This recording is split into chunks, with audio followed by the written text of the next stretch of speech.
On the morning of September 11, 2001, 15 men from Saudi Arabia, 2 from the United Arab Emirates, 1 from Lebanon and 1 from Egypt, hijacked 4 aircraft from 3 different airports along the United States East Coast. 2 of them were then flown into the World Trade Center buildings in New York. 1 of them flew into the Pentagon building in Washington, D.C., while the 4th crashed into a field in Pennsylvania. In total, 2,996 people died that day and the world was changed forever in just under 2.5 hours. The US government blamed the group for the attack and their leader Osama bin Laden for recruiting and bankrolling the hijackers. That is the official story, but over the years people have questioned this narrative. These so-called truthers believe that the US government not only knew about the attacks but perhaps even orchestrated them themselves, and they claim to know how and why they did it. So, who really was behind 9/11? Within the truthers movement there are a lot of different theories, so we're going to cover just a few of the main ones that have been hotly debated over the years. Firstly, truthers say the US government used controlled thermite explosions to bring down the towers. The burning jet fuel that supposedly melted the steel beams burns between 426 and 815 degrees. That's a lot cooler than the 1510 degrees needed to melt the Twin Towers steel supports. They say only thermite is hot enough to do that. Also, they point out the puffs of air that were seen as the towers collapsed and say that's proof of a controlled explosion happening on certain floors just below the collapsing building. Well, those on the other side have answers for that too. They say for thermite to melt through a vertical steel beam it would need special high temperature containment to stop the molten iron from just dripping off and doing no more damage. Now they admit the burning jet fuel also wasn't hot enough to melt the building's steel beams, but they were hot enough to weaken them. That's the crucial thing. Add to that tons of combustible materials that were in the office buildings and the beams were weak enough to collapse. The floors below could simply no longer support the weight from above, and those puffs of air were not from controlled explosions but rather from the crashing floors expelling air as they fell. Each floor of the Twin Towers was about 1/4 mile in size and all that air had to be released somehow. Okay, but why then did World Trade Center Building 7 collapse? 7 hours after the Twin Towers fell, this totally separate 47-story building came down. It was nearby but had not been hit by a plane and somehow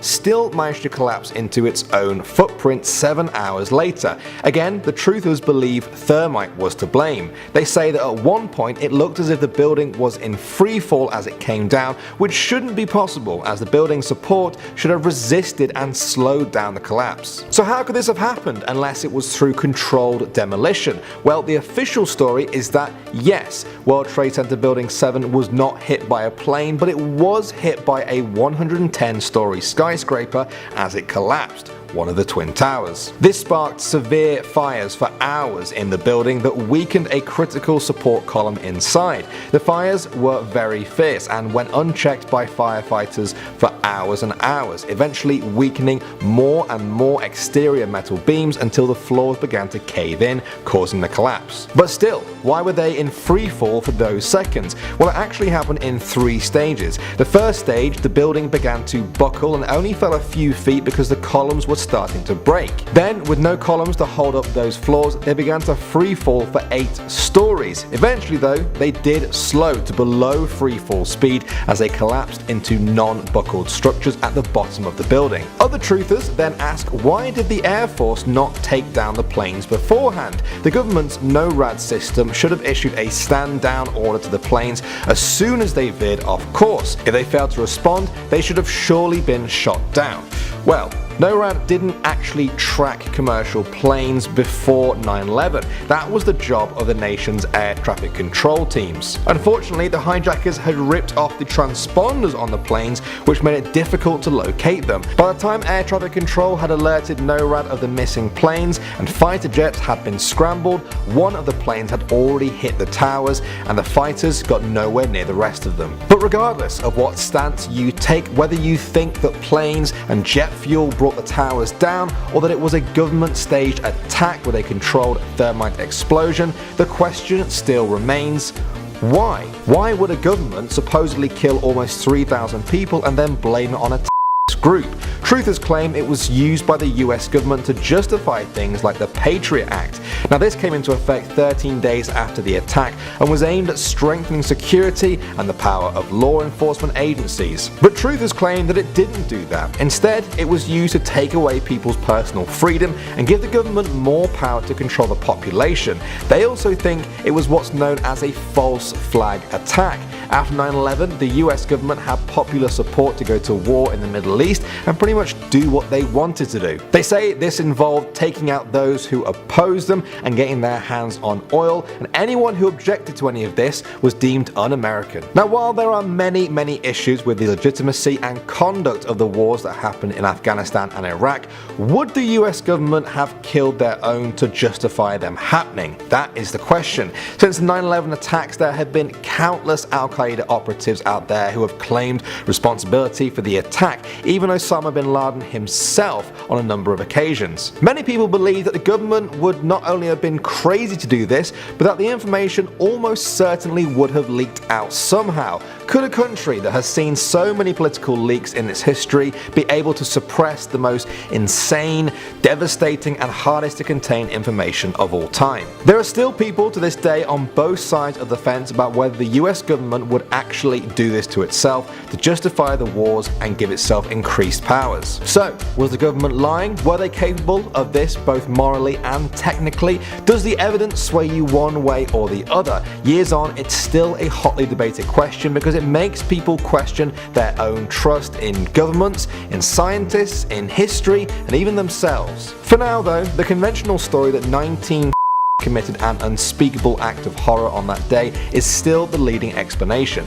But what do you guys think? Leave your thoughts down below in the comments section. 9/11 was both a tragedy and one of the defining moments of our culture. Life as we know it changed that fateful day on September 11, 2001. 3,000 lives were lost, but countless more would be affected. It makes you wonder, could it ever happen again? And what would happen if it did? Welcome back to Life's Biggest Questions. I'm Charlotte Dobre. The question we are asking today is, what if 9/11 happened again? To expand on that, could a large-scale attack happen again, like the one on the World Trade Center in 2001? And what would happen if it did? According to a poll, 29% of Americans believe a deadly repeat assault like the one on 9/11 is very likely. In February 2001, a bipartisan federal commission warned that would acquire weapons of mass destruction and attack against Americans on American soil, and that those attacks were likely in the next quarter century. Ways to improve national security were suggested after this warning, but none of the methods were implemented until a year and a half after 9/11. Because Congress oversees Homeland Security, that means implementing those national security improvements was like going through a maze of bureaucracy. Congressional committees can't agree on whether issues of national security lie with the Department of Homeland Security or somewhere else. For that reason, to this day, the US remains unprepared to deal with the same kind of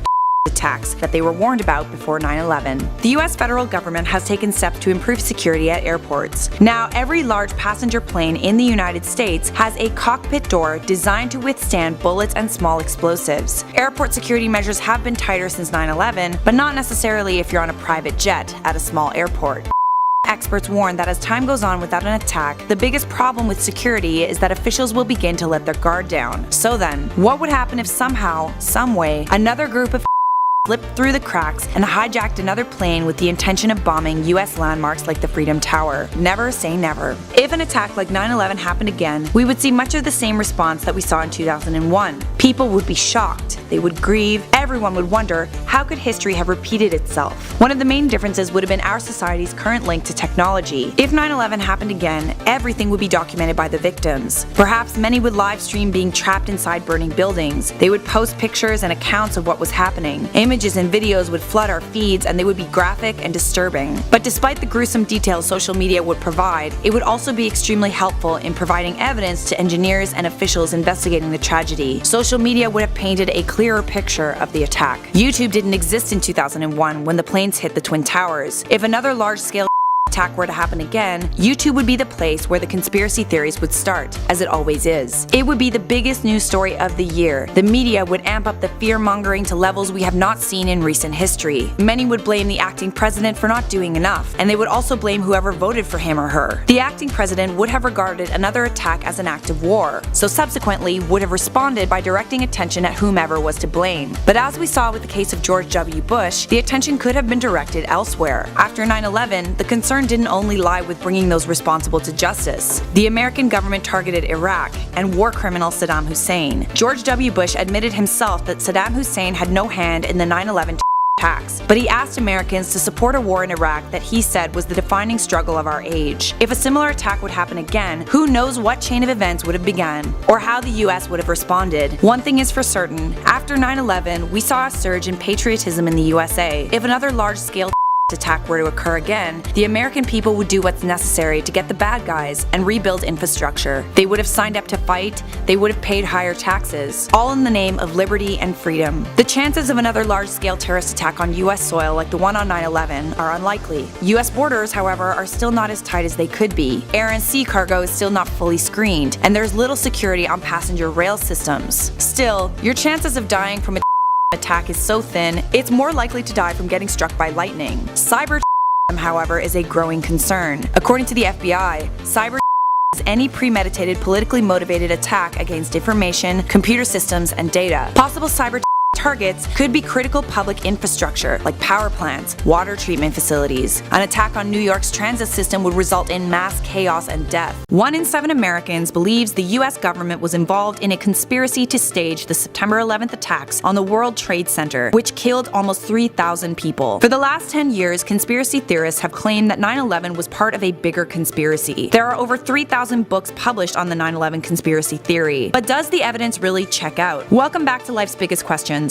I'm Charlotte Dobre, and today we're going to try to answer a question about one of the defining moments of our culture, the 9/11 attacks. Many believe that the American government either had a hand in or did not do enough to prevent the attacks, and furthermore, the claim is that 9/11 gave the Bush government an excuse to start a war against the Islamic world. But is that really true? Was the American government behind 9/11? The conspiracy has several main points. We will provide the points as well as the contradicting information from official reports. Starting things off, conspiracy theorists say that US Vice President at the time, Dick Cheney, ordered the military to stand down and did not intercept the planes that eventually crashed into the two towers. According to official reports, the transponder, which is the device that provides the exact location of the plane, had been turned off or changed by the hijackers. So in short, air traffic control could not communicate with the plane, and NORAD needs an alert from air traffic control to act. Next point. Many conspiracy theorists also believe that the explosion that brought down the Twin Towers was a controlled demolition. Explosions were heard after the towers had been hit by the planes. There also appeared to be explosions as the windows blew out floor by floor. According to official reports, the planes damaged support columns and spewed out about 10,000 gallons of jet fuel. The fuel drenched the towers and started the fires. Temperatures soared to 1,000 degrees Celsius, which caused the floors to sag and the perimeter columns to bend and collapse, which is what made the sound similar to explosions. The Twin Towers collapsed from the top down. If it were a controlled demolition, the support beams at the bottom would have been taken out. When a building collapses from the top down, everything underneath provides a level of resistance. The next part of the conspiracy involves the crash at the Pentagon. The conspiracy theory asks, how could an amateur pilot fly a huge plane into the Pentagon 78 minutes after the first report of a possible hijack and leave no trace of the plane? There is very little footage available to the public of 9/11 that shows the plane actually flying into the Pentagon. One thing that fueled the conspiracy even more was that many conspiracy websites said the hole made in the Pentagon was 15 to 17 feet across and circular, making some believe that a missile flew into the Pentagon, not a plane. Plane wings would have made the hole a lot bigger. In addition, conspiracy theorists say that mobile phone calls from the victims were not possible because of the altitude of the aircraft. Now for the rebuttal. There is a large amount of video and picture evidence of the plane wreckage, including a burnt piece of metal showing the plane's serial number. Pieces of the wings, tail section, and the black box were found as well. How did a plane with a huge wingspan only make a 15 to 17 foot hole? Firstly, the hole was not as small as reported by many conspiracy websites. In reality, it was more like 30 feet. The body of a 757-223, which is 12.5 feet across, would have easily passed through this hole. And with the case of the Pentagon attack, one wing hit the ground and came off, and the other was sheared off by force of the impact with the Pentagon's load-bearing columns. Okay, then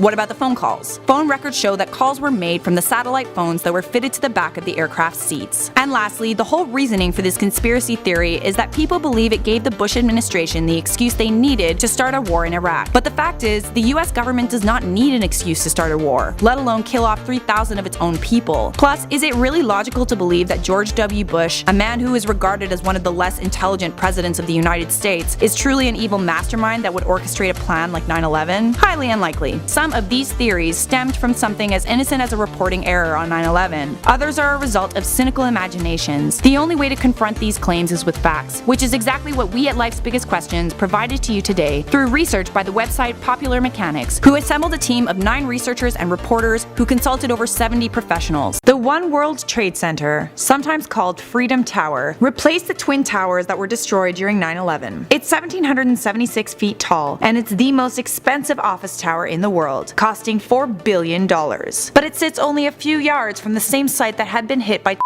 twice before. One has to wonder, would it happen again? Welcome to Life's Biggest Questions. I'm Charlotte Dobre. Don't forget to give us a thumbs up, subscribe, and let us know in the comments below what topics you would like to see next. And so, Life's Biggest Questions asks, what if the One World Trade Center was attacked? When the plans for Freedom Tower were announced, the NYPD Deputy Commissioner for Counter objected to the building's location. The Port Authority never responded, saying they never received a letter from the NYPD. The NYPD believed that another attempted attack on the World Trade Center within the next 10 years was inevitable, and pretty much a certainty. But Governor Pataki went ahead with the plans, vowing to build a tower that would inspire the nation and serve as a tribute to freedom. The World Trade Center has been attacked twice before, once in 1993 by a truck bomb, and then of course on 9/11. According to CNN national security analyst Peter Bergen, it seems a target in perpetuity. Somebody will try something, even if it's a half-hearted attempt by somebody merely inspired by Al-Qaeda. He also said he would never work at the Freedom Tower. In fact, many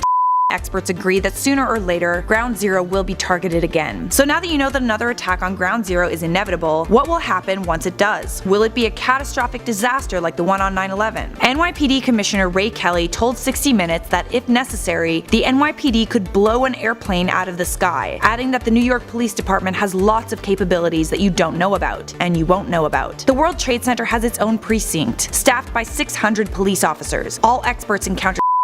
The Port Authority Police Department is in charge of security at the Freedom Tower. So in short, there's a lot of people protecting the World Trade Center. So if an attacker somehow makes it past the NYPD, here's the deal. To protect it from another car bomb attack, the Freedom Tower is located 90 feet from the edge of the street, instead of the previous 25. It's also protected by a 70-ton steel beam base, 200 feet by 200 feet, designed to protect the building from vehicular bomb blasts. Every vehicle that enters the underground parking is screened for explosives. Visitors pass through metal detectors. All packages and bags are screened, much like in an airport. Stair access is restricted, and visitor time is limited, monitored, and recorded. There are cameras pretty much everywhere, and the footage is monitored 24/7 by both real people and software that's designed to recognize suspicious people, activity, and unattended baggage. Freedom Tower is designed to be an extremely strong structure. It has a concrete wall, 1 meter thick, located within the steel frame. The concrete core is the strongest ever mixed. The original towers were made entirely of steel. When the plane crashed into the North Tower, the jet fuel superheated the steel support columns, softening it to the point that it buckled under its own weight. Freedom Tower also has multiple layers of beams and columns bolted together, which will prevent bending. Therefore, it is likely that the One World Trade Center could survive an attack like the one on 9/11. At least, it likely wouldn't collapse. One of the major problems that occurred on 9/11 was not enough room in the stairwell for people to evacuate. The new stairwells are 50% wider than required, allowing more people as well as wheelchairs. If there is ever another attack that prompts an evacuation, the staircases interconnect to allow people trying to escape to cross over should a stairwell become blocked. The stairwells are also internally pressurized, which keeps smoke out, and they also feature low-level emergency lighting, which was somehow not integrated in the original towers. There are stairwells dedicated to first responders that are designed so that they can only travel up as fast as possible and not have to maneuver around people who are trying to rush down the stairs and escape. If there is a fire in Freedom Tower, it has water tanks with double the capacity required by New York building code. And if there's a biological attack, Freedom Tower has chemical filters in the air supply system. There is a first responder only fireproof elevator, giving fire crews access to all 112 floors more quickly. In conclusion, the One World Trade Center was designed in response to the problems that cost 3,000 people their lives on 9/11. Of course, if there is another attack, new problems will arise. It's impossible to completely secure a building against an attack, especially a plane. But as it stands, Freedom Tower is one tough cookie to crack. 76% of Americans who were alive when terrorists flew planes into New York's World Trade Center buildings said it had the single greatest impact on the country in their lives. People all over the world will agree with that statement. The world changed forever after that day and because of the events that followed it. So much of what we see on the news, how our governments act, and even our day-to-day lives have some connection to the Twin Tower attacks, leading many people to naturally ask, what if 9/11 never happened? One of the most basic but permeating impacts of 9/11 was in air travel. In a crackdown on security, many countries tightened their screening policies. There were stricter guidelines on passenger and luggage screening. Only passengers with tickets could go through security. People were put through more machines, more pat-down checks, and as new threats were assessed, procedures were introduced, such as removing shoes and banning liquids. Before 9/11, full-body scanners were unheard of in some parts of the world. Some airlines even allowed passengers to bring on 4-inch blades or box cutters, the device used by the 9/11 hijackers. Even the aeroplanes themselves changed. Cockpits are now locked and only the pilot can open the door from inside the cockpit. If you don't remember life before 9/11, you may think all of this sounds very normal, but it wasn't always this way. It's very likely that if 9/11 never happened, your trips on an aeroplane would not involve the same level of security checks or regulations as they do today. Another far-reaching change was the Patriot Act. In the aftermath of 9/11, Americans wanted to know what their government would do to stop this ever happening again. Their answer was the Patriot Act. Its goals were to strengthen domestic security and broaden the powers of law enforcement to identify and stop. It involved the NSA collecting data from US citizens, foreign nationals, and other governments. This inspired similar programs around the world, with the NSA forming a global network of surveillance. Many people felt this was an invasion of privacy and have campaigned against it since. Others felt it is necessary to combat. If 9/11 never happened, governments will probably know less about you and have less powers to do so. Of course, the greatest repercussion of 9/11 might not be what happened within countries' own borders, but how foreign policy shifted. Less than a month after 9/11, the US invaded Afghanistan in a bid to destroy Al-Qaeda, the group headed by Osama bin Laden, who claimed responsibility for the attacks. 2 years later, in 2003, the US invaded Iraq and deposed President Saddam Hussein, suspected of producing weapons of mass destruction, although none were ever found. This was all part of America and its allies' new war on terror. The cost of these wars, in money and lives, took a huge toll on those involved. Thousands of soldiers died and hundreds of thousands of civilians were killed. Even when coalition forces left after 2011, the resulting power vacuum from no stable government led to extremist groups like gaining power and territory. If 9/11 never happened, the Middle East would be different in almost unimaginable ways. The US-led coalition would not have spent billions or lost thousands of soldiers, and perhaps modern